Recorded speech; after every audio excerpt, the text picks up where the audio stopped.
Synchronized eating. Mummy gets home from the factory exhausted, like always. She opens the door, throws her bag on the floor, takes off her shoes, and falls to the couch. Mummy, Mummy, close your eyes, I say eagerly.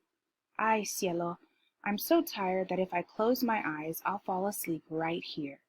No, Mummy, close your eyes for a second, I tell her, and smell. I watch her close her eyes and her lips slowly curl up into a little smile.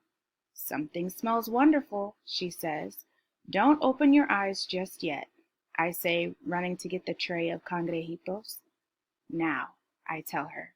When she sees them, the smile is erased from her face and she begins to cry. I start to cry too. I place the tray on the table so that they don't get wet with tears and I hug her. We stay like that for a while until we catch the scent of the cangrejitos again and we devour them in silence. I decide not to show her grandma's letters. I don't want her to cry anymore.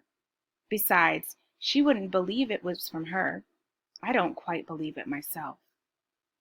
The next day, I pack 3 cangrejitos for school.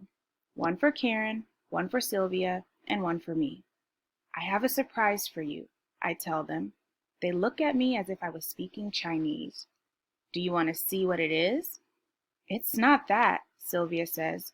You actually talk to us. Shh, Sylvia, Karen elbows her. Of course we want to see.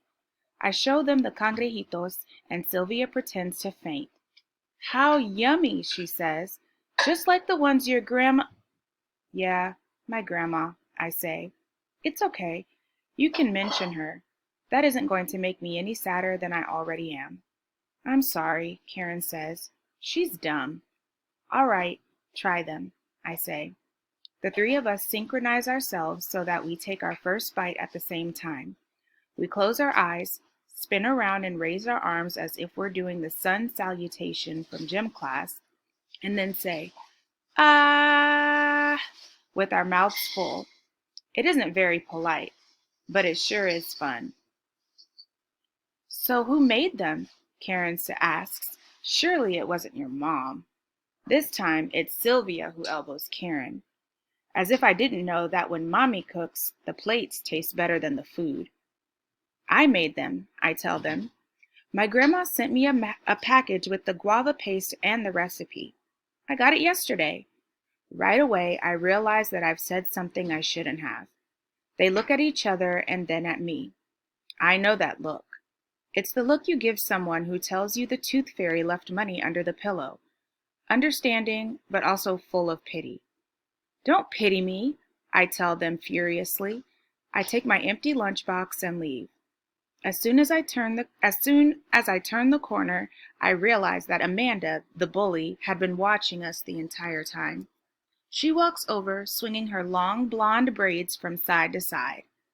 So the ghost of your grandma writes you letters, she tells me mockingly. Boo! How scary! Leave me alone, I tell her and keep walking.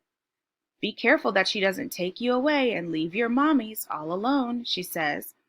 I turn around as if she'd thrown a bucket of ice water onto my back. What did you say? I ask her. You don't want to leave your mommy alone, she repeats, correcting herself. Don't bother her, Amanda, Sylvia yells from the other side of the room. Thank you, Sylvia, but I can take care of myself, I tell her. Amanda, I'm going to ask my grandma to show up in your room and scare the sleep out of you. Oh, I'm shaking, she says. I walk away. I would have liked to say more, but that was all I could come up with. I want to go home, crawl into my bed, and stay there until summer. If only I could hibernate, I'd be so happy.